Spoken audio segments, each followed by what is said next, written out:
السلام علیکم ورحمۃ اللہ وبرکاتہ۔ کلاس 10th کا سبق نمبر 6 سورۃ الاحزاب، آیت نمبر 41 سے 52 تک۔ سورہ احزاب کا یہ درس بہت اہم ہے اور اس کے اندر کافی سارے مشکل الفاظ بھی ہیں،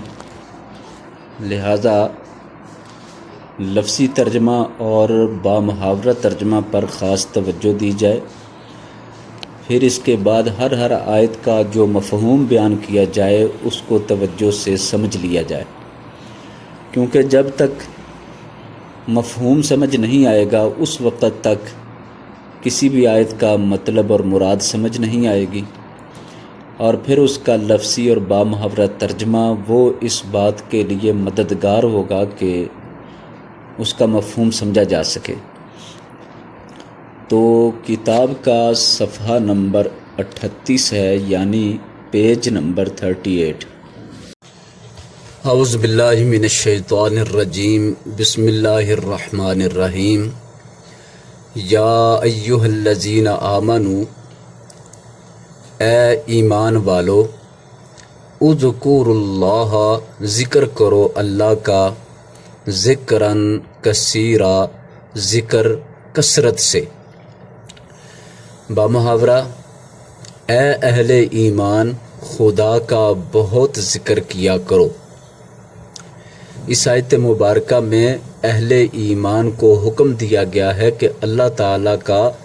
بہت زیادہ ذکر کیا کرو، اللہ کو بہت زیادہ یاد کیا کرو، یعنی کہ اللہ کے ذکر کی اور اللہ کے یاد کرنے کی اگر بات کی جائے، تھوڑا نہیں بلکہ پھر زیادہ سے زیادہ اللہ کو یاد کیا جائے، ہر خوشی اور غمی میں، ہر مشکل اور آسانی میں اللہ تعالیٰ کو بہت زیادہ یاد کرنا چاہیے۔ وَسَبِّحُوهُ، اور پاکی بیان کرو اسی کی، بکرتم و اصیلا، صبح اور شام۔ بکرہ معنی صبح، اصیلا معنی شام۔ بامحاورہ، اور صبح و شام اس کی پاکی بیان کرتے رہو۔ اس آیت کے حصے میں یہ بات واضح کی گئی ہے کہ صبح اور شام کو تو اللہ تعالیٰ کو لازمی طور پر یاد کرو، اس یاد کے اندر اللہ کی پاکی بیان کرو۔ پاکی کا مطلب پاک ہونا، صاف ہونا، بے عیب ہونا، کہ اللہ تعالیٰ ہر قسم کی کمی سے، ہر قسم کے عیب سے، ہر قسم کی کمزوری سے بالکل پاک ہے۔ تو صبح شام اللہ کا ذکر کثرت سے اور اللہ کی پاکی بھی بیان کی جائے۔ هو الذی یصلی علیکم وملائکتہ، هو الذی، وہی ہے جو یصلی، بھیجتا ہے رحمت، علیکم، تم پر، وملائکتہ، اور اس کے فرشتے، لیخرجکم، تاکہ وہ نکالے تم کو، من الظلمات، اندھیروں سے، الی النور، طرف روشنی کی، وکان بالمؤمنین رحیما، وکان، اور ہے، بالمؤمنین، مومنوں کے ساتھ، رحیما، مہربان۔ بامحاورہ، وہی تو ہے جو تم پر رحمت بھیجتا ہے اور اس کے فرشتے بھی، تاکہ تم کو اندھیروں سے نکال کر روشنی کی طرف لے جائے، اور خدا مومنوں پر مہربان ہے۔ اس آیت مبارکہ میں اللہ تعالیٰ نے اس بات کا اعلان فرمایا کہ اللہ وہ ذات ہے جو تم پر رحمت بھیجتا ہے، اور اس کے فرشتے بھی۔ فرشتے کس طرح رحمت بھیجتے ہیں؟ اس کا مطلب یہ ہے کہ فرشتے اللہ تعالیٰ سے مومنوں کی رحمت کی دعا کرتے ہیں، تو اللہ تعالیٰ ان کی دعا کے ساتھ رحمت نازل فرماتا ہے، تو اللہ رحمت بھیجتا ہے، اور فرشتے بھی اس میں سبب ہیں، فرشتے بھی اس میں دعا گو ہیں، اس لیے فرشتوں کو بھی رحمت بھیجنے والا قرار دیا ہے کہ اللہ تعالیٰ اور اس کے فرشتے رحمت بھیجتے ہیں۔ تو فرشتے اصل میں جو دعا کرتے ہیں وہ دعا ہی رحمت کا سبب ہے، اس لیے ان کو بھی درمیان میں شامل کیا ہے۔ پھر یہ ارشاد فرمایا کہ سب سے بڑی رحمت اللہ کی یہ ہے کہ اللہ تعالیٰ تم کو اندھیروں سے نکال کر روشنی کی طرف لاتا ہے، یعنی اللہ کی یہ رحمت ہے کہ وہ گمراہیوں سے بچائے، غلط سے بچائے اور بری راہ سے بچائے، گناہوں سے بچائے، ظلم زیادتی سے بچائے اور ہدایت کے نور کی طرف لے آئے، ہدایت کی روشنی کی طرف لے آئے۔ تو آسان لفظوں میں یہ کہیں گے کہ کفر سے نکال کر اسلام کی طرف لے آئے، برائیوں سے نکال کر اچھائیوں کی طرف لاتا ہے، یہ اللہ تعالیٰ کی رحمت ہے۔ تو فرمایا وہی تو ہے جو تم پر رحمت بھیجتا ہے اور اس کے فرشتے بھی، تاکہ تم کو اندھیروں سے نکال کر روشنی کی طرف لے جائے۔ تو اندھیروں سے روشنی کی طرف کا جو سفر ہے، اندھیروں سے روشنی کی طرف جو آنا ہے، یہ اصل میں اللہ کا کرم ہے، اللہ کا فضل ہے اور اللہ کی رحمت ہے۔ اور خدا تو مومنوں پر مہربان ہے۔ ہاں، خدا مومنوں پر بڑا مہربان ہے، بڑا رحم کرنے والا ہے۔ اللہ تعالیٰ مومنوں کے ساتھ ایک خاص رحمت فرماتا ہے۔ تحیتہم یوم یلقونہ سلام، تحیتہم ان کا تحفہ ہوگا، یعنی مومنوں کا تحفہ ہوگا، یوم جس دن، یلقونہ وہ ملیں گے اسے، مراد اللہ سے، جس دن وہ مومن ملیں گے اس اللہ سے، تو اس دن ان مومنوں کا تحفہ ہوگا سلام، سلام، یعنی اللہ تعالیٰ مومنوں کو سلام فرمائے گا، سلام کہے گا۔ تو سلام کہنا، پھر اللہ کی طرف سے سلام ملنا، یہ بہت بڑی عزت کی اور عظمت کی بات ہوگی۔ تو یہ بطور تحفہ قیامت کے دن اللہ تعالیٰ مومنوں کو عطا فرمائے گا، اللہ تعالیٰ مومنوں کو سلام کہہ کر سلام کا تحفہ عطا فرمائے گا۔ وَأَعَدَّ اور تیار کیا ہے، لَهُمْ ان کے لیے، اجرًا کریما، اجر عزت والا،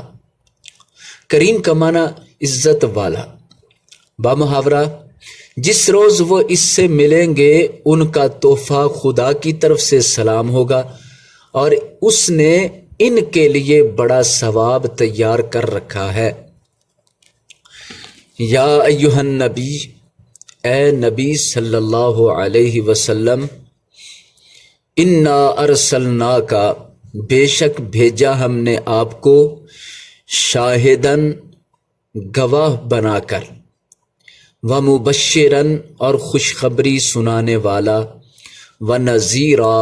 اور ڈرانے والا بنا کر، وداعین اور بلانے والا، اللہ اللہ کی طرف، بِإِذْنِهِ اس کے حکم کے ساتھ، وسراجن اور چراغ، منیرا روشن، منیرا نور سے لفظ بنا ہے، روشن کو کہتے ہیں روشنی والا۔ بامحاورہ اے پیغمبر صلی اللہ علیہ وسلم، ہم نے تم کو گواہی دینے والا اور خوشخبری سنانے والا اور ڈرانے والا بنا کر بھیجا ہے، اور خدا کی طرف بلانے والا اور چراغ روشن۔ یہ دو آیات ہیں، ان میں اللہ تعالیٰ نے اپنے نبی صلی اللہ علیہ وسلم کی 5 خصوصی صفتوں کا ذکر فرمایا، جنہیں ہم آپ صلی اللہ علیہ وسلم کے اوصاف کہہ سکتے ہیں۔ اللہ تعالیٰ نے اپنے پیغمبر صلی اللہ علیہ وسلم کے 5 اوصاف بیان فرمائے کہ اللہ تعالیٰ نے ان اوصاف کے ساتھ آپ صلی اللہ علیہ وسلم کو دنیا کے اندر بھیجا ہے۔ سب سے پہلی صفت شاہدن، گواہ بنا کر، آپ صلی اللہ علیہ وسلم گواہ بنا کر بھیجے گئے۔ گواہ سے مطلب اللہ کی وحدانیت کی گواہی دینے والے۔ تو آپ سب سے پہلے اللہ تعالیٰ کی وحدانیت کی، اللہ کے ایک ہونے کی گواہی دینے والے اور لوگوں سے اس بات پر گواہی لینے والے ہیں، یعنی کلمہ شہادت پڑھنے اور پڑھانے والے۔ دوسرا اس کا مفہوم یہ بھی ہے کہ قیامت کے دن آپ صلی اللہ علیہ وسلم اپنی امت پر گواہ بن کر تشریف لائیں گے، تو وہاں آپ کی گواہی اس بات پر ہوگی کہ جب آپ کی امت دوسری امتوں پر گواہی دے گی کہ ہر پیغمبر نے اپنے دور میں اللہ کا پیغام پہنچایا تھا، تو اس بات پر نبی صلی اللہ علیہ وسلم بھی اپنی امت پر گواہ بن کر آئیں گے۔ تو نبی صلی اللہ علیہ وسلم کی ایک صفت مبارکہ ہے شاہدن، گواہی دینے والا، یعنی کہ کلمہ شہادت کی، توحید کی گواہی دینے والا، ومبشرا ونذیرا، خوشخبری سنانے والا اور ڈرانے والا۔ تو یہ بھی آپ صلی اللہ علیہ وسلم کے اوصاف میں سے ہے کہ آپ نیکی کرنے والے، ایمان لانے والے اور نیک اعمال کرنے والوں کو اچھے انجام کی اور جنت کی، نیکیوں کی خوشخبری دینے والے ہیں، اور جو ایمان نہ لائے، کفر کرے، شرک کرے، اللہ رسول کی نافرمانی کرے، اللہ کی کتاب کی مخالفت کرے اور گناہوں میں زندگی بسر کرتا ہے، ایسے شخص کو آپ صلی اللہ علیہ وسلم برے انجام سے یعنی جہنم سے ڈرانے والے ہیں کہ وہ اپنے آپ کو جہنم سے بچائے۔ چوتھی صفت ہے داعین الی اللہ باذنہ، آپ صلی اللہ علیہ وسلم اللہ کی طرف بلانے والے۔ تو آپ صلی اللہ علیہ وسلم نے اپنی ساری زندگی میں لوگوں کو اللہ کی طرف آنے کی دعوت دی ہے کہ اللہ کی طرف آؤ، عبادت کے لیے، اطاعت کے لیے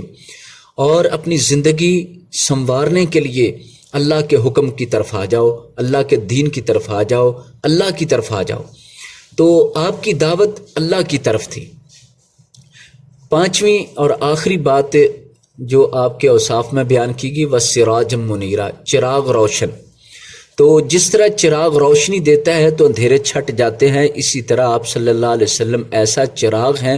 ہدایت کا جس سے گمراہیاں چھٹ جاتی ہیں، گمراہیوں کے اندھیرے دور ہو جاتے ہیں۔ تو اس آیت مبارکہ میں 5 اوصاف آپ صلی اللہ علیہ وسلم کے بیان کیے گئے ہیں، جو کہ تمرین کے اندر ایک سوال بھی ہے کہ آپ صلی اللہ علیہ وسلم کے اوصاف کس طرح بیان کیے گئے ہیں۔ تو یہ نشان لگا لینا چاہیے کہ یہ آیت مبارکہ میں جو 5 اوصاف ہیں یہ آپ صلی اللہ علیہ وسلم کے خصوصی صفات بیان کی گئی ہیں، جس میں سب سے پہلے شاہد، مبشر، نذیر، داعی الی اللہ اور سراج منیر، یہ 5 ہے۔ تو ہمارے معاشرے کے اندر یہ 5 نام عام پائے جاتے ہیں جو آپ صلی اللہ علیہ وسلم کے اوصاف حمیدہ ہیں۔ تو وہ 5 شاہد، یہ بھی بچوں کا نام ہے۔ ہمارے معاشرے میں مبشر، نذیر، یہ بھی عام نام پائے جاتے ہیں۔ سراج اور منیر، یہ بھی نام پائے جاتے ہیں۔ تو تقریباً آپ صلی اللہ علیہ وسلم کی صفات والے نام اور یہ ہمارے معاشرے میں عام طور پر پائے جاتے ہیں۔ تو یہ 5 اوصاف عربی میں اور اردو ترجمہ کے ساتھ اور مفہوم کے ساتھ یاد ہونے چاہیے۔ میں ایک بار پھر دہرا دیتا ہوں، آپ صلی اللہ علیہ وسلم کے اوصاف: شاہدن، گواہی دینے والا، مبشرن، خوشخبری سنانے والا، نذیرن، ڈرانے والا، داعی الی اللہ، اللہ کی طرف بلانے والا، سراجم منیرا، چراغ روشن، وبشر المؤمنین، اور خوشخبری سنا دو مومنوں کو۔ بشر کا معنی خوشخبری سنا دو، المؤمنین، مومنوں کو، بِأَنَّ لَهُمْ، کہ بے شک ان کے لیے، من اللہ، اللہ کی طرف سے، فضلاً کبیرا، فضل کبیرا، بڑا، بامحاورہ، اور مومنوں کو خوشخبری سنا دو کہ ان کے لیے خدا کی طرف سے بڑا فضل ہوگا۔ اس آیت مبارکہ میں مومنوں کو ایک خوشخبری دی گئی ہے کہ وہ ایمان لائے، نیک عمل کرتے رہے، اللہ رسول کی فرما برداری کرتے رہے، یعنی سچے مومن بن کر رہے، تو اللہ تعالیٰ بھی ان کو ایک بہت بڑے فضل کی خوشخبری دیتا ہے۔ بہت بڑا فضل یعنی جنت، جنت کی خوشخبری ہے۔ وَلَا تُطِعِ الْكَافِرِينَ وَالْمُنَافِقِينَ، اور نہ تو کہنا ماننا، توتی کہا ماننا، اور نہ تو کہا ماننا، الکافرین، کافروں کا، والمنافقین، اور منافقوں کا، ودا، اور چھوڑ دے، یعنی توجہ دینا چھوڑ دے، نظر کرنا چھوڑ دیں، جسے ہم کہتے ہیں انگلش زبان میں اگنور کرنا، نظر انداز کر دیں، نظر کرنا چھوڑ دیں، توجہ ہی چھوڑ دیں، پرواہ نہ کرے، ازاہم، ان کی تکلیفوں کی، ان کے اذیت دینے کی، وتوکل، اور بھروسہ رکھ، علی اللہ، اللہ پر، وکفا باللہ وکیلا، اور کافی ہے اللہ کارساز۔ وکیلا کا معنی کارساز۔ بامحاورہ ترجمہ، اور منافقوں کا کہا نہ ماننا اور نہ ان کے تکلیف دینے۔ ہاں جی، یہ دوبارہ دیکھ لیں، اور کافروں اور منافقوں کا کہا نہ ماننا اور نہ ان کے تکلیف دینے پر نظر کرنا، مطلب ان کی طرف سے جو تکلیف آتی ہے اس پر آپ توجہ نہ دیں، تکلیف کو آپ اپنے لیے بڑا نہ سمجھیں، خدا پر بھروسہ رکھنا، اور خدا ہی کارساز کافی ہے۔ کارساز کا مطلب سب کچھ کرنے والا۔ یا ایھا الذین آمنو، اے ایمان والو، اذا جب نکحتم المؤمنات، تم نکاح کرتے ہو مومن عورتوں سے، ثم پھر طلقتموہن، طلاق دے دیتے ہو تم انہیں، من قبل، اس سے پہلے، ان تمسوہن، کہ تم نے چھوا ہو ان کو، تم نے ہاتھ لگایا ہو ان کو، فما لکم، تو نہیں ہے تمہارے لیے، فما تو نہیں، لکم تمہارے لیے، علیہن ان پر، من عدت کوئی عدت، تعتدونہا کہ تم پوری کرواؤ ان سے، فمتعوہن تو فائدہ دو ان کو، وسرحوہن اور رخصت کرو ان کو، سراحا جمیلا، رخصت اچھی طرح۔ بامحاورہ، مومنوں، جب تم مومن عورتوں سے نکاح کر کے ان کو ہاتھ لگانے یعنی ان کے پاس جانے سے پہلے طلاق دے دو تو تم کو کچھ اختیار نہیں کہ ان سے عدت پوری کرواؤ۔ عدت معنی مدت، خاص وقت، جو کہ طلاق کی 3 مہینے عدت ہے۔ 3 مہینے کا وقت اصطلاحی طور پر اس کو عدت کے لفظ سے بولتا ہے، عدت، تو طلاق کی عدت 3 مہینے۔ ان کو کچھ فائدہ یعنی خرچ دے کر اچھی طرح رخصت کرو۔ اس آیت مبارکہ میں طلاق کے احکام سے ہٹ کر ایک خاص قسم کا حکم دیا جا رہا ہے۔ طلاق کی عدت تو 3 مہینے ہوتی ہی ہے، لیکن اس آیت مبارکہ میں فرمایا گیا کہ اگر طلاق کی نوعیت اس طرح کی ہو جائے کہ ابھی مومن عورت سے نکاح ہوا، خامد نے اپنی عورت کو، اپنی بیوی کو نکاح کے بعد ہاتھ نہیں لگایا، اس کے قریب نہیں گیا اور پہلے ہی طلاق دے دی، تو ایسی طلاق میں عورت پر کوئی عدت نہیں، کوئی وقت 3 مہینے کا اسے پابندی سے گزارنا اور رکنا، اس کی پابندی نہیں رکھی گئی، بلکہ وہ عدت سے بالکل آزاد ہے، کوئی عدت اس پر نہیں ہے، کوئی 3 مہینے اس نے نہیں ٹھہرنا۔ تو ایسی طلاق پر عورت کے ساتھ اچھا سلوک کرنے کا یوں حکم دیا گیا ہے کہ ان پر جو خرچ وغیرہ کیا ہے وہ ان کو اسی طرح فائدے میں دے دو اور ان کو اچھی طریقے سے رخصت کر دو۔ تمرین کے اندر یہ سوال بھی ہے کہ اس سبق میں طلاق کا کیا خاص حکم بیان ہوا ہے۔ میں نے بتایا کہ عام حکم تو یہ ہے کہ طلاق کے بعد 3 مہینے عدت عورت پوری کرے، لیکن خاص حکم یہ ہے کہ جب طلاق ایسے وقت میں دی گئی جب خامد نے اپنی بیوی کو نہ ٹچ کیا ہے، نہ ہاتھ لگایا ہے، نہ اس کے پاس گیا ہے، تو پھر ایسی طلاق پر عدت نہیں ہوتی، لہٰذا فرمایا کہ کوئی عدت نہیں ایسی عورتوں پر۔ تو یہی خاص حکم ہے، اور پورا یہ سوال کا جواب ہوگا کہ نہ تو ایسی عورت پر کوئی عدت ہے، بلکہ ایسی عورت کے ساتھ اچھا سلوک کرتے ہوئے انہیں فائدہ دو، ان پر جو خرچ کیا ہے اس خرچ کو ان پر دے دو اور ان کو اچھے طریقے سے رخصت کر دو۔ یا ایھا النبی، اے نبی صلی اللہ علیہ وسلم، انا احللنا لک ازواجک، بے شک ہم نے حلال کر دیا آپ کے لیے آپ کی ازواج کو، آپ کی بیویوں کو،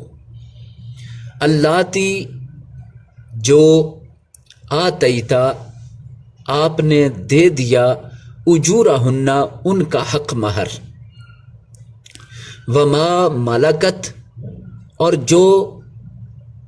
تمہارے ملکیت میں ہے، یمینوں کا تمہارے دائیں ہاتھ، جو تمہارے دائیں ہاتھ کی ملکیت میں ہے، یا سادہ لفظوں میں ترجمہ یوں گا، اور جو مالک ہوا آپ کا دایاں ہاتھ، اس سے مراد لونڈیاں ہیں، چاہیں تو ما ملکت یمینوں کا سادہ معنی لونڈیاں کر لیں، مما اس سے جو افا اللہ علیہ کا لوٹا لایا اللہ آپ پر،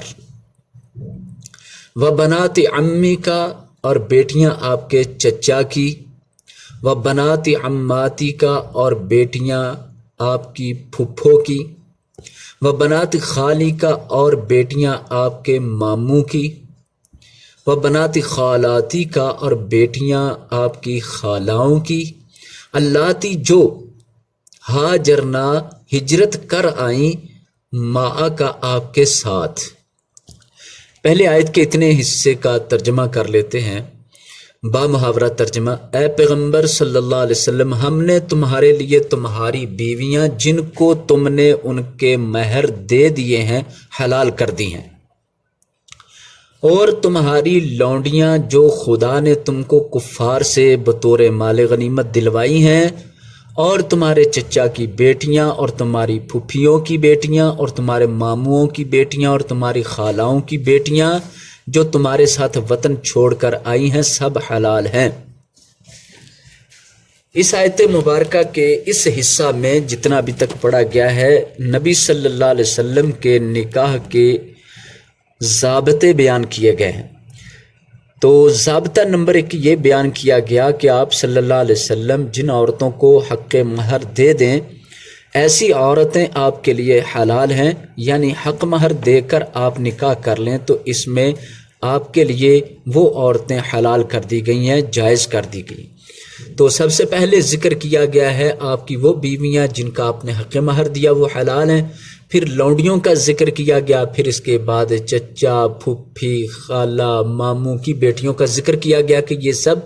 آپ کے لیے حلال اور جائز ہیں۔ جب آپ ان کو حق مہر دے کر ان کو اپنے نکاح میں لے آتے ہیں تو ان میں سے کوئی بھی عورت ہو تو وہ آپ کے لیے حلال ہے۔ اب ضابطہ نمبر 2 شروع ہو رہا ہے جو آپ صلی اللہ علیہ وسلم کے نکاح کے سلسلے میں ہے۔ تو یہ خصوصی ضابطہ اب شروع ہو رہا ہے، وَامْرَأَةً مُؤْمِنَةً اور عورت مؤمنتاً ایمان والی، یعنی مومن عورت، ان اگر وہبت پیش کر دے، نفسہا اپنے آپ کو، للنبی نبی کے لیے، ان اگر ارادہ چاہے، النبی نبی صلی اللہ علیہ وسلم، ان یستنکحہا کہ نکاح کرے اس سے، خالصتاً خاص ہے، لکا آپ کے لیے، من دون المؤمنین مومنوں کے سوا، دون معنی سوا یا علاوہ، مومنوں کے علاوہ صرف اور صرف آپ صلی اللہ علیہ وسلم کو یہ جائز ہے کہ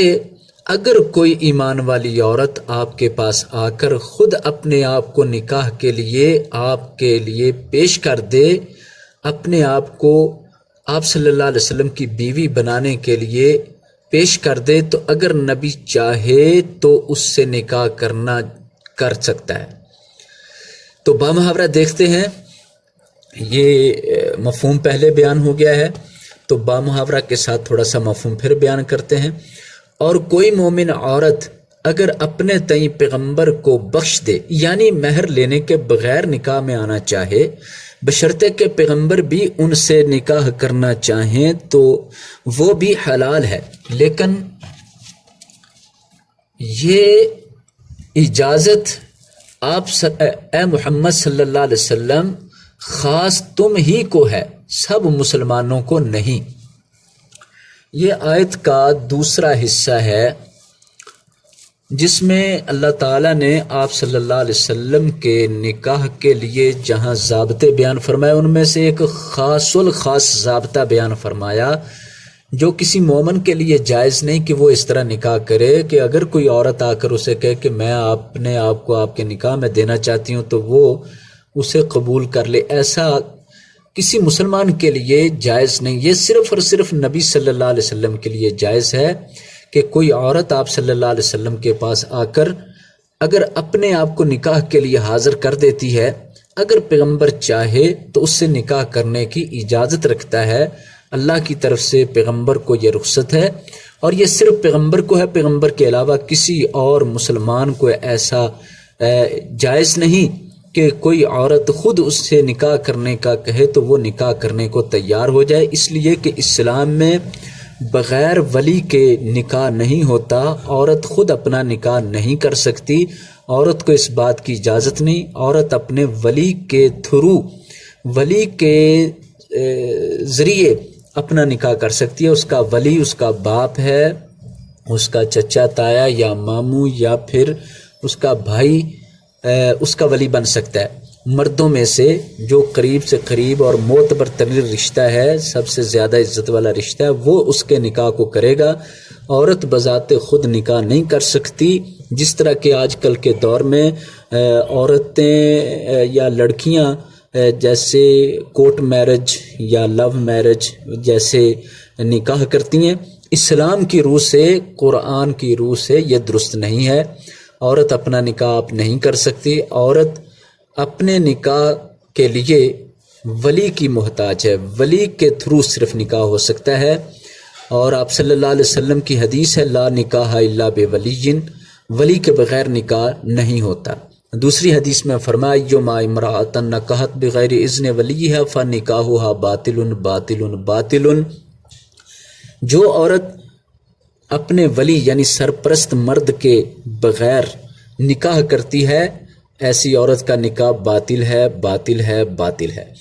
تو اس طرح یہ نکاح قائم نہیں ہوتا، مسلمانوں کو اجازت نہیں، یہ صرف اور صرف نبی صلی اللہ علیہ وسلم کے لیے اجازت ہے کہ آپ کے پاس کوئی عورت آ کر اگر نکاح کی خواہش ظاہر کرے اور پیغمبر چاہے تو اس عورت سے نکاح کر سکتا ہے بغیر حق مہر کے، بغیر کسی وارث یعنی بغیر کسی ولی کے، پیغمبر کے لیے صرف اجازت ہے۔ قد علمنا، یقیناً ہم نے جان لیا، ما فرضنا، جو ہم نے مقرر کیا، علیہم ان پر،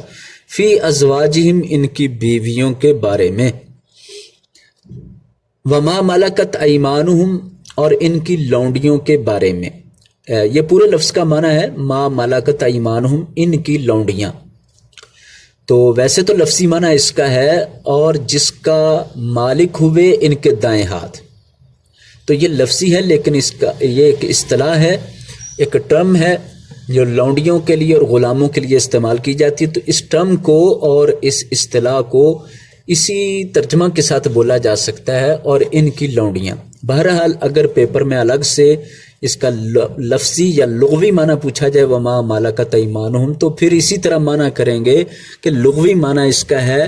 جس کا دایاں ہاتھ مالک بنا۔ دایاں ہاتھ مطلب سیدھا ہاتھ، یعنی جائز طریقے سے آپ جس کے مالک بنے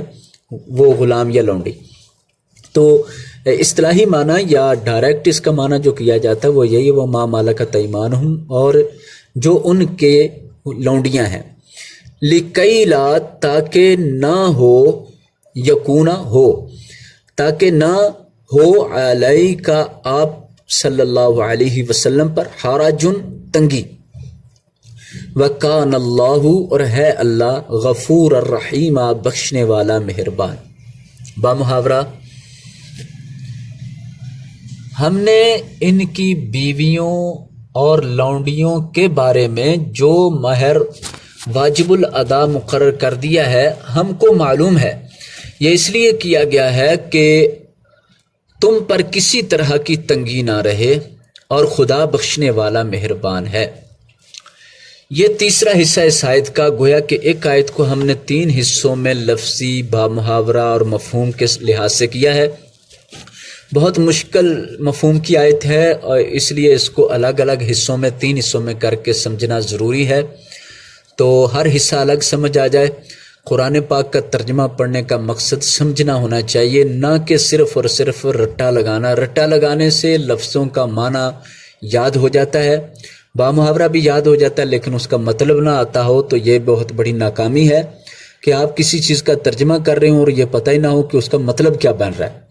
لہٰذا ضروری ہے کہ لفظی ترجمہ بھی آتا ہو، بامحاورہ ترجمہ بھی اچھے سے آتا ہو، اور پھر اس کے ساتھ اس کا مکمل مفہوم، مطلب اور مراد بھی پتہ چلے۔ اور چوتھی چیز جو اور زیادہ لطف دینے والی اور زیادہ بہتر فائدہ دینے والی وہ یہ ہے کہ ہر آیت کا پچھلی آیت کے ساتھ تعلق، سیاق و سباق وہ بھی سمجھ آنا چاہیے کہ پچھلی آیتوں کے اندر کون سی بات آ رہی ہے، اس آیت میں کون سی بات ہے، اور اس سے اگلی آیت کے اندر کون سی بات، اور ان کا آپس میں تعلق کیا ہے۔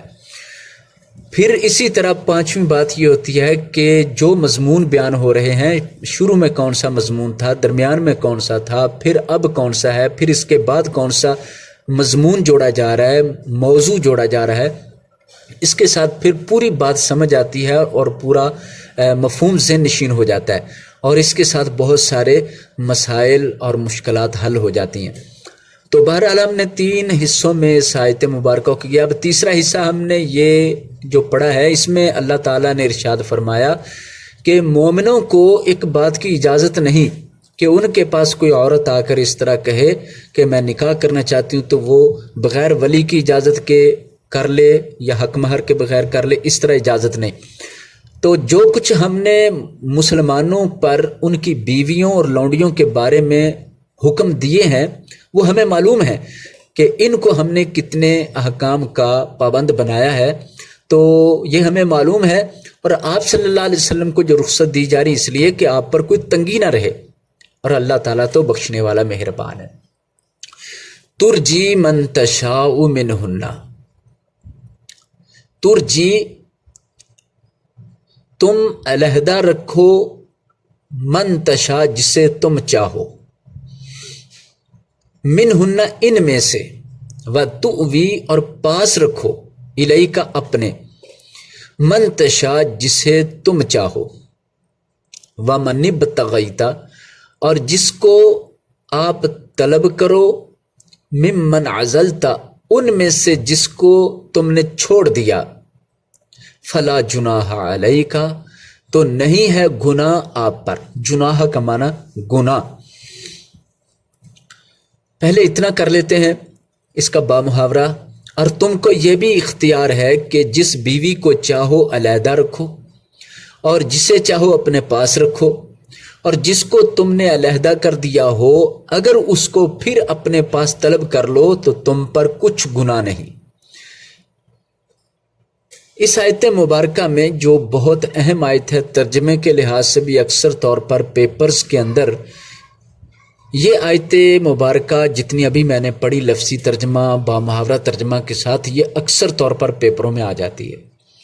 اور یہ ایک سوال کے جواب میں بھی کہ نبی صلی اللہ علیہ وسلم کو نکاح کے لیے کیا خصوصی احکام و ضوابط ملے تھے، ان میں سے ایک یہ بھی ضابطہ ہے کہ آپ صلی اللہ علیہ وسلم کو یہ اختیار دیا گیا کہ آپ جس بیوی کو چاہیں اپنے سے جدا کر دیں، الگ کر دیں، اور جس کو چاہیں آپ اپنے پاس رکھ لیں،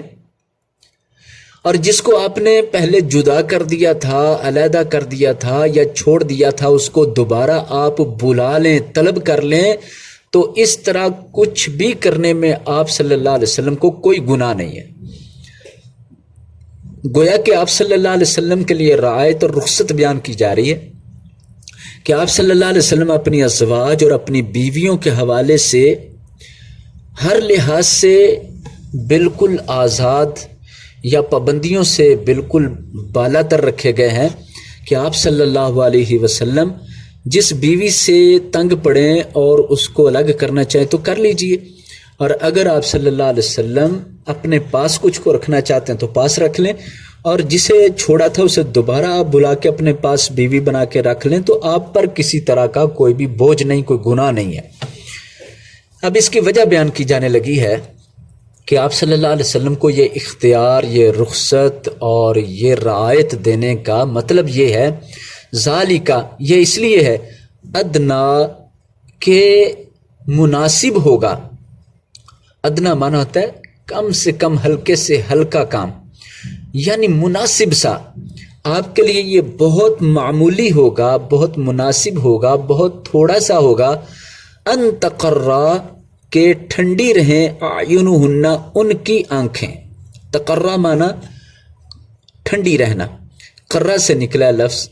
تو قرّہ اسی سے قرۃ العین بچیوں کا نام بھی ہوتا ہے، قرۃ کا معنی ہوتا ہے ٹھنڈی، ٹھنڈی ہونا، ٹھنڈک،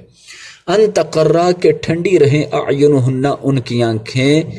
یعنی پرسکون رہیں، ولا یحزن اور نہ غمناک ہوں، ویرضین اور راضی رہیں، بما ساتھ جو آتیتہن دیا آپ نے ان کو، کلہن سب کی سب، واللہ یعلم اور اللہ جانتا ہے، ما فی قلوبکم جو تمہارے دلوں میں ہے، وکان اللہ اور ہے اللہ، علیما جاننے والا، حلیما بردبار، بردبار کا معنی تحمل والا، ٹھنڈے مزاج والا، بہت برداشت والا، اسے حلیم کہتے ہیں۔ تو بامحاورہ دیکھتے ہیں، یہ اجازت اس لیے ہے کہ ان کی آنکھیں ٹھنڈی رہیں اور وہ غمناک نہ ہوں، اور جو کچھ تم ان کو دو اسے لے کر سب خوش رہیں۔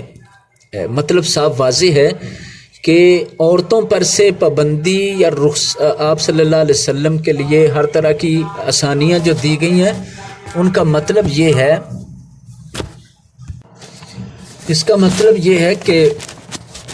آپ صلی اللہ علیہ وسلم کے اوپر آپ کی ازواج کا کسی قسم کی ذمہ داریوں کا کوئی بوجھ نہ ہو، لہذا جب آپ صلی اللہ علیہ وسلم کی ذمہ داریوں کو اتنا ہلکا اور آسان کر دیا ہے، تو جو آپ کی ازواج آپ کے پاس رہنا چاہتی ہیں اور آپ کے نکاح سے نکلنا نہیں چاہتی اور آپ سے دوری نہیں چاہتی، تو ان کو جب آپ صلی اللہ علیہ وسلم جتنا بھی دیں گے وہ اس پر راضی رہیں گی، جتنا وقت دیں گے، جتنا مال دے سکیں گے، وہ کوئی افسوس نہیں کریں گی، سب کی سب خوش رہیں گی، غم نہیں کریں گی، اور ان کی آنکھیں یعنی ان کا دل و دماغ ٹھنڈا رہے گا، سکون سے رہیں گی۔ اللہ تعالیٰ تو جانتا ہے جو کچھ تمہارے دلوں میں ہے، اللہ تعالیٰ تو بہت جاننے والا ہے، بڑا ہی تحمل برداشت والا ہے۔ لا یحل لک النساء من بعد، نہیں حلال آپ کے لیے عورتیں، من بعد ان کے بعد سے، ان کے بعد مطلب ان کے علاوہ سے، ولا اور نہ ہی ان تبدلا کہ آپ بدل لیں، بہن ان کو، من ازواجن اور بیویوں سے، ولو اعجبا کا اگرچہ زیادہ اچھا لگے آپ کو، اعجبا مانا زیادہ اچھا لگنا، حسن ہننا ان کا حسن، الا مگر ما ملکت یمینوں کا جو آپ کی لونڈیاں ہیں، وکان اللہ اور ہے اللہ علی کل شیء رقیبا ہر چیز پر نگاہ رکھنے والا، رقیبہ کا معنی ہوتا ہے نگہبان، نگران، نگاہ رکھنے والا۔ بامحاورہ اے پیغمبر صلی اللہ علیہ وسلم، ان کے سوا اور عورتیں تم کو جائز نہیں، اور نہ یہ کہ ان بیویوں کو چھوڑ کر اور بیویاں کرو، خواہ ان کا حسن تم کو کیسا ہی اچھا لگے، مگر جو تمہارے ہاتھ کا مال ہے، یعنی لونڈیوں کے بارے میں تم کو اختیار ہے، اور خدا ہر چیز پر نگاہ رکھتا ہے۔ اس آخری آیت مبارکہ میں اللہ تعالیٰ نے نبی صلی اللہ علیہ وسلم کو نصیحت فرمائی کہ جب آپ صلی اللہ علیہ وسلم کی ازواج آپ کے ساتھ خوش ہیں، آپ سے زیادہ مطالبات نہیں کرتی اور آپ کے لیے کوئی تنگی پریشانی کا باعث ہی نہیں بنتی، تو پھر آپ صلی اللہ علیہ وسلم کو بھی ان عورتوں کی قدر کرنی چاہیے اور ان عورتوں کو چھوڑنا نہیں چاہیے۔ ان عورتوں کے علاوہ اور عورتیں آپ کے لیے درست نہیں، نہ ان کو چھوڑ کر بدل کر اور لانے کی ضرورت ہے۔ اگرچہ اور عورتیں آپ کو حسن و جمال میں کتنی اچھی بھی لگیں تو پھر بھی آپ صلی اللہ علیہ وسلم ان عورتوں کی جگہ اور عورتوں کو بدل کر نہ لائیے۔ ہاں، آپ کو لونڈیوں کے بارے میں اختیار ہے، جو آپ کی لونڈیاں ان کو آپ بدل سکتے ہیں، ان کی جگہ پر اور لونڈیاں یا کسی اور کو ان کی جگہ پر لانا لونڈیوں کے حوالے سے آپ کے لیے اجازت ہے، لیکن بیویوں کے حوالے سے اس طرح کی اجازت نہیں کہ آپ ان کو بلا وجہ چھوڑ کر کوئی اور بیویاں لے آئیں۔ ہاں، اللہ تعالیٰ ہر چیز پر نگاہ رکھتا ہے، اللہ تعالیٰ تو سب چیزوں کا نگران۔ تو یہ تھا ہمارا سبق نمبر 6، جو بڑا اہم سبق تھا۔ یہ سورہ کا رکوع نمبر بھی 6 ہے اور سبق نمبر بھی 6 ہے، کیونکہ سبقوں کے نمبر رکوع کے مطابق ہی ہیں۔ تو اب ہم دیکھتے ہیں کہ اس سبق میں جو مشکل الفاظ ہیں ان کو الکلمات و تراکیب کے ساتھ دیا گیا ہے۔ یہ الفاظ معانی تقریباً 11 کے قریب ہیں، تو سبق کے مشکل ترین الفاظ کو چنا گیا ہے جو زیادہ مشکل ہیں۔ ان الفاظ کو اچھی طرح تیار کر لینا چاہیے، ان کے معنی جو اس تمرین کے اندر دیے گئے ہیں ان کو ان الفاظ کے ساتھ اچھی طرح یاد کر لینا چاہیے، کوئی لفظ ان میں سے بھولنا نہیں چاہیے۔ تو ان الفاظ معنی کے بعد التمارین میں 3 سوال ہیں جن کے جواب ہم نے سبق کے دوران دیے ہیں۔ بہرحال ہم مختصر پھر ان کا جواب دہرا دیتے ہیں۔ السوال الاول، یعنی پہلا سوال اس سبق میں اللہ تعالیٰ نے رسول اللہ صلی اللہ علیہ وسلم کیا مقام و منصب بیان کیا ہے۔ اللہ تعالیٰ نے رسول اللہ صلی اللہ علیہ وسلم کا مقام و منصب یوں بیان فرمایا ہے کہ 5 مناصب آپ کے بیان کیے ہیں۔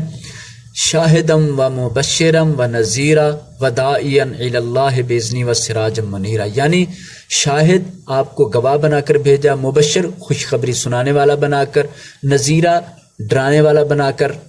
اس کا مطلب میں بتا چکا ہوں، نیکی کرنے والوں کو جنت کی خوشخبری اور برائی کرنے والوں کو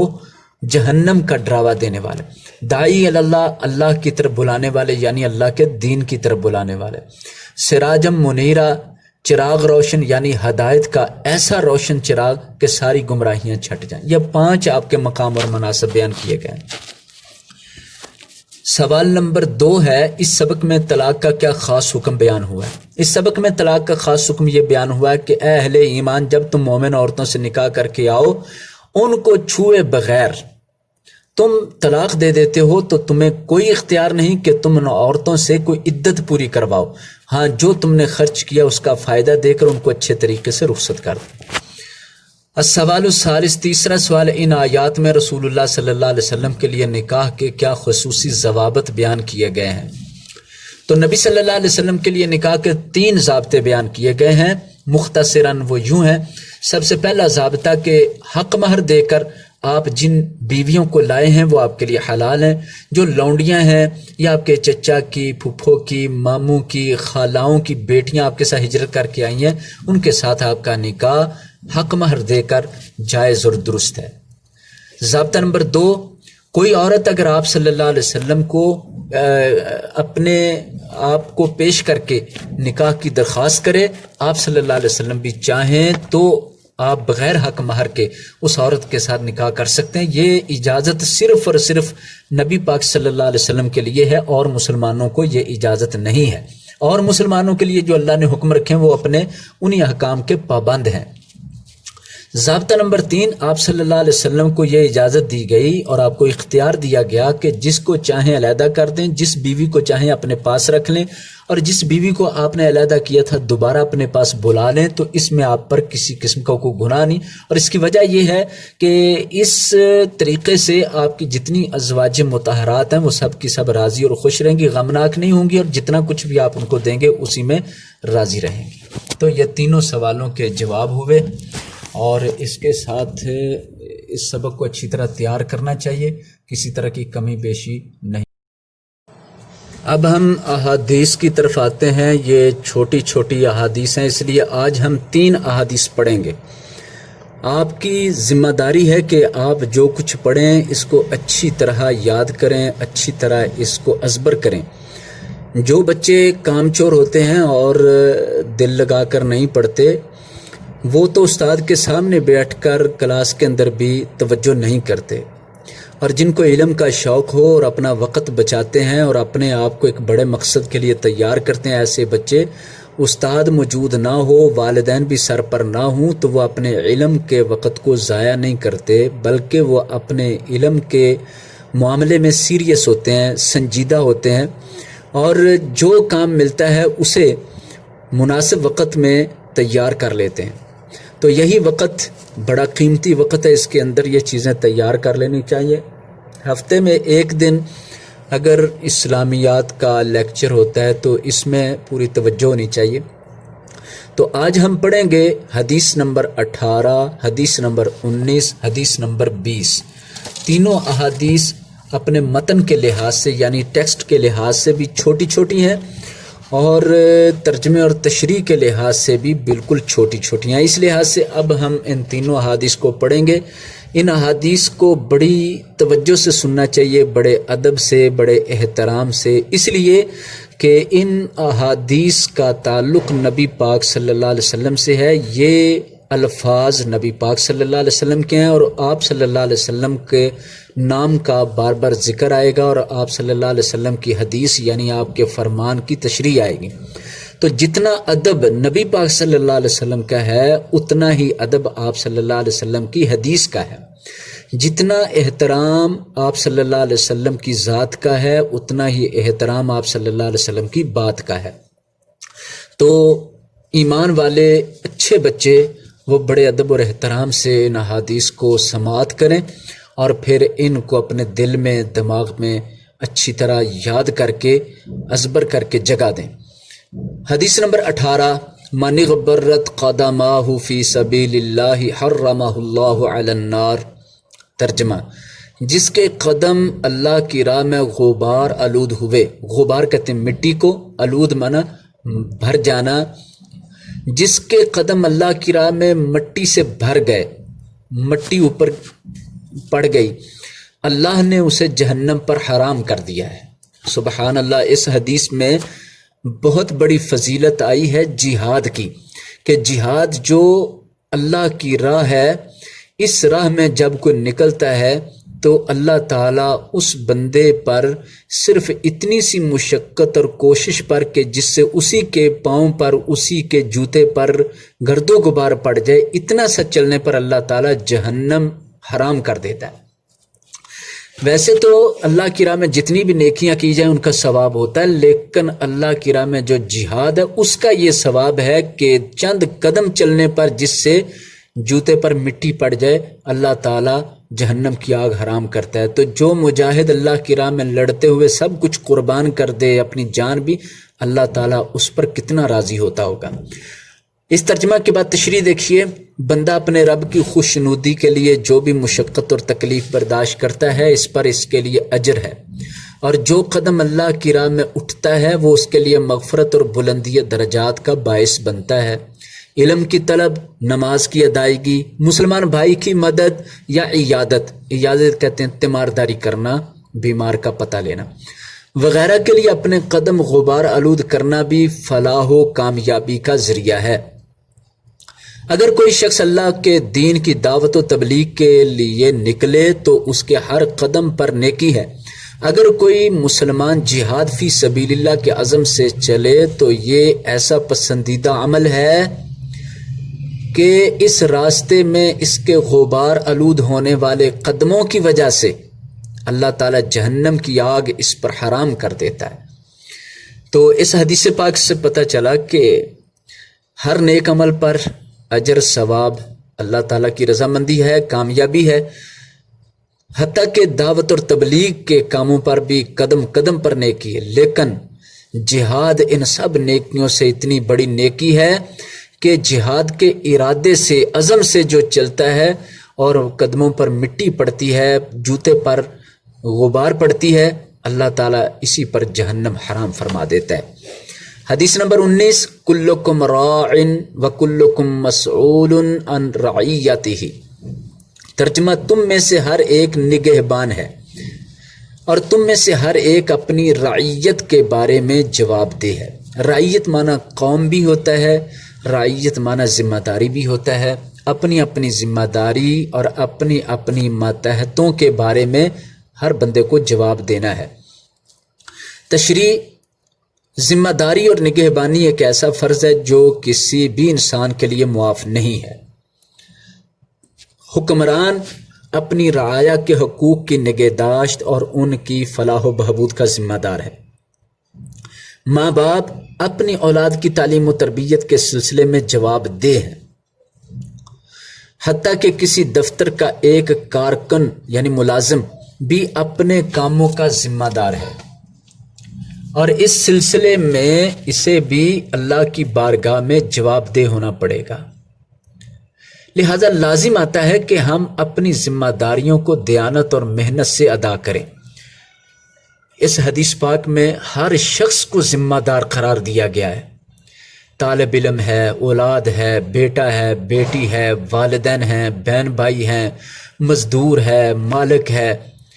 ہر شخص ہی ذمہ دار ہے، اور وہ اپنی اپنی ذمہ داری کے متعلق اللہ تعالیٰ کے ہاں جواب پوچھا جائے گا کہ تو نے اپنی ذمہ داری کو کتنا پورا کیا ہے۔ تو لہٰذا بادشاہ جو اپنے ملک کا، اپنی عوام کا سب سے بڑے درجے کا ذمہ دار ہے، وہ اپنی ذمہ داریوں کے متعلق اللہ تعالیٰ کے سامنے جواب دہ ہوگا، اور ایک مزدور، ایک ملازم جو سب سے چھوٹی جگہ پر ہوتا ہے، وہ اپنی ذمہ داریوں کے متعلق اللہ تعالیٰ کے سامنے جواب دہ ہوگا۔ جس نے اپنی اپنی ذمہ داریاں ادا کی وہ کامیاب ہو جائیں گے، اور جو اپنی ذمہ داریاں ادا نہیں کرتے وہ ناکام ہو جائیں گے۔ لہٰذا اس حدیث نے سب کو ذمہ دار ٹھہراتے ہوئے فکر مند کر دیا ہے کہ وہ اپنی اپنی ذمہ داری ادا کریں۔ اولاد اپنی ذمہ داری پوری کرے تو والدین اپنی ذمہ داری پوری کریں، پھر جا کر کامیابی نصیب ہوتی ہے، دنیا میں بھی اور اللہ تعالیٰ کی بارگاہ اور آخرت کے دن میں بھی۔ حدیث نمبر 20، خیر الناس من ینفع الناس، ترجمہ لوگوں میں اچھا وہ ہے جو لوگوں کو نفع دیتا ہے۔ سبحان اللہ۔ اس حدیث میں بہت بڑی نصیحت اور بہت بڑا پیغام دیا گیا ہے کہ لوگوں میں اچھا وہ ہے جو دوسرے لوگوں کو فائدہ دیتا ہے، اور اس کا الٹ مفہوم یوں بنے گا، لوگوں میں برا وہ ہے جو لوگوں کو نقصان دیتا ہے۔ تو یہ گویا کہ ایک ترازو ہے، ہر بندہ اپنے آپ کو تول سکتا ہے، پہچان سکتا ہے، جان سکتا ہے کہ وہ اچھا ہے یا برا ہے۔ ہر بندہ اپنے آپ کو اچھا یا برا پہچان سکتا ہے۔ اگر دوسرے لوگوں کو فائدہ دے رہا ہے، نفع دے رہا ہے، اور ان کے لیے سکون کا باعث ہے اور ان کی خوشی کا باعث ہے، تو یہ شخص اچھا شخص ہے۔ اور جو شخص دوسرے لوگوں کو تنگ کرتا ہے، نقصان دیتا ہے، پریشان کرتا ہے، اور ان کے لیے مصیبت کا باعث بنتا ہے اور ان کو دکھ پہنچاتا ہے، ایسا شخص معاشرے کا برا شخص ہے۔ تو ہر شخص اپنی پہچان اس حدیث کے آئینے میں کر سکتا ہے کہ آپ صلی اللہ علیہ وسلم نے ارشاد فرمایا، لوگوں میں اچھا وہ ہے جو لوگوں کو نفع دیتا ہے۔ لوگوں کو نفع کس طرح دیا جا سکتا ہے، لوگوں کو بھلائی اور فائدہ کس طرح دیا جا سکتا ہے، کون کون سی صورتیں ہو سکتی ہیں جس سے لوگوں کو، عوام کو، معاشرے کو فائدہ دیا جا سکتا ہے اور انسان اچھا بن سکتا ہے، اس کا ابھی تشریح کے اندر بیان آئے گا۔ تشریح: قرآن کریم میں ارشاد ہے کہ اس دنیا میں عزت اور کامیابی انہی لوگوں کو نصیب ہوتی ہے جو خلق خدا کو فائدہ پہنچاتے ہیں۔ خلق خدا مطلب خدا کی مخلوق کو فائدہ پہنچاتے ہیں اور انسانیت کی فلاح و بہبود کے لیے کوشاں رہتے ہیں۔ کوشاں مطلب کوشش کرتے رہتے ہیں۔ اس حدیث میں اسی بات کی وضاحت کی گئی ہے، لہٰذا ہمیں چاہیے کہ تعلیم کے ذریعے بھی لوگوں کو نفع پہنچائیں۔ ماحول کو صاف ستھرا رکھنا بھی انسانی بہبود کے لیے ضروری ہے۔ پڑوسیوں کا خیال رکھنا، انہیں اذیت اور تکلیف میں مبتلا ہونے سے بچانا بھی ان کے حقوق کی پاسداری اور انہیں فائدہ پہنچانا ہے۔ درخت لگانے سے ماحول کی آلودگی کو کم کیا جا سکتا ہے۔ درخت بارش کا سبب بنتے ہیں اور ہوا کو صاف کرتے ہیں۔ ان سب پہلوؤں سے مخلوق خدا کی خدمت کرنا خیر الناس بننے کا بہترین طریقہ ہے۔ تو اس حدیث کی تشریح کے اندر مخلوق خدا کو فائدہ پہنچانے کے لیے تعلیم کا حوالہ دیا گیا، ماحول کو صاف ستھرا رکھنے کا حوالہ دیا گیا، پڑوسیوں کا خیال رکھنے کا حوالہ دیا گیا، ماحول کو صاف ستھرا رکھنے کے لیے درخت لگانے کو فائدہ مند قرار دیا گیا۔ تو یہ تقریباً 5 پہلو یا 4 پہلو بن جاتے ہیں جو حدیث میں بیان کیے گئے۔ ان طریقوں سے اور بھی مزید کئی طریقوں سے، چھوٹے یا بڑے طریقوں سے دوسرے لوگوں کو ہم فائدہ پہنچا سکتے ہیں، دوسرے لوگوں کو خوشی دے سکتے ہیں، دوسرے لوگوں کو بہتری دے سکتے ہیں۔ لہٰذا کسی بھی طریقے سے رب کی مخلوق کے ساتھ بہتری کی جائے تو اللہ تعالیٰ ایسے لوگوں کو اچھے لوگوں میں شمار فرماتا ہے۔